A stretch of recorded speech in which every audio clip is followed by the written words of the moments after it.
Avec nos enfants, on rêve de rencontrer les animaux de la savane. En safari en Tanzanie, vous pourrez en voir beaucoup et de près. Girafes, éléphants, lions. Oh, les enfants vont rugir de bonheur. Je m'y crois déjà.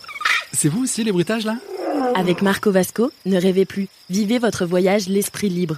On s'occupe de tout. Génial ! Avec ma femme, on voudrait aussi en profiter pour se relaxer. Alors direction Zanzibar après le safari pour découvrir la douceur de ces plages de sable fin. Je vous organise même une sortie en mer. Vous savez vraiment vous occuper de nous. Rendez-vous sur marcovasco.fr pour imaginer votre prochain voyage sur mesure.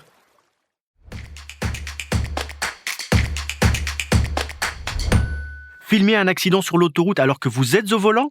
Ce geste peut vous coûter cher. Vous écoutez un podcast imaginé par Le Particulier, le média de référence pour mieux connaître vos droits au quotidien. Aujourd'hui, nous répondons à la question de Louis. Il reçoit une contravention pour avoir utilisé son téléphone au volant sur l'autoroute. Pourtant, il n'a pas été arrêté par les gendarmes. Il se demande si la procédure est légale. Alors à vos droits, prêts, partez. La scène est connue. Un accident survient sur l'autoroute et immédiatement, un embouteillage se forme. Pour permettre l'intervention des secours, bien sûr, mais aussi parce que bon nombre d'automobilistes curieux ralentissent, voire s'arrêtent pour assister au spectacle. Certains décident même de filmer la scène. Certes, la curiosité morbide fait partie du répertoire instinctif de l'être humain.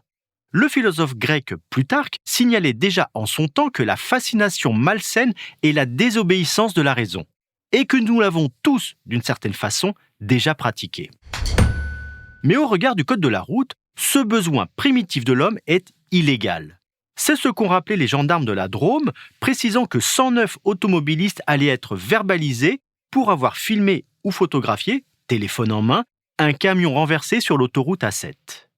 Il faut rappeler que l'usage d'un téléphone tenu en main par le conducteur d'un véhicule en circulation est interdit.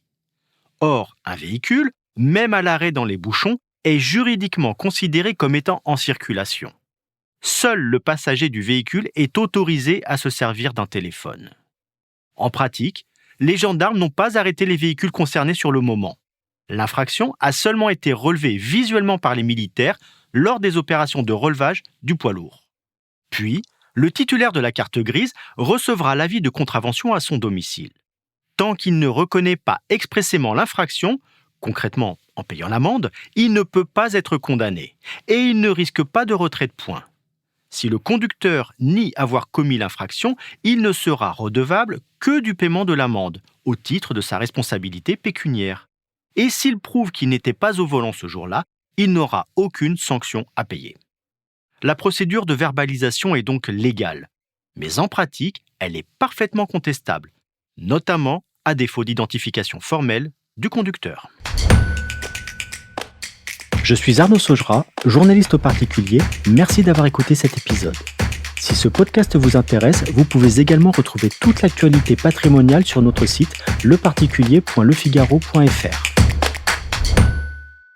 Avec nos enfants, on rêve de rencontrer les animaux de la savane. En safari en Tanzanie, vous pourrez en voir beaucoup et de près. Girafes, éléphants, lions. Oh, les enfants vont rugir de bonheur. Je m'y crois déjà. C'est vous aussi les bruitages là ? Avec Marco Vasco, ne rêvez plus. Vivez votre voyage l'esprit libre. On s'occupe de tout. Génial ! Avec ma femme, on voudrait aussi en profiter pour se relaxer. Alors direction Zanzibar après le safari pour découvrir la douceur de ces plages de sable fin. Je vous organise même une sortie en mer. Vous savez vraiment vous occuper de nous. Rendez-vous sur marcovasco.fr pour imaginer votre prochain voyage sur mesure.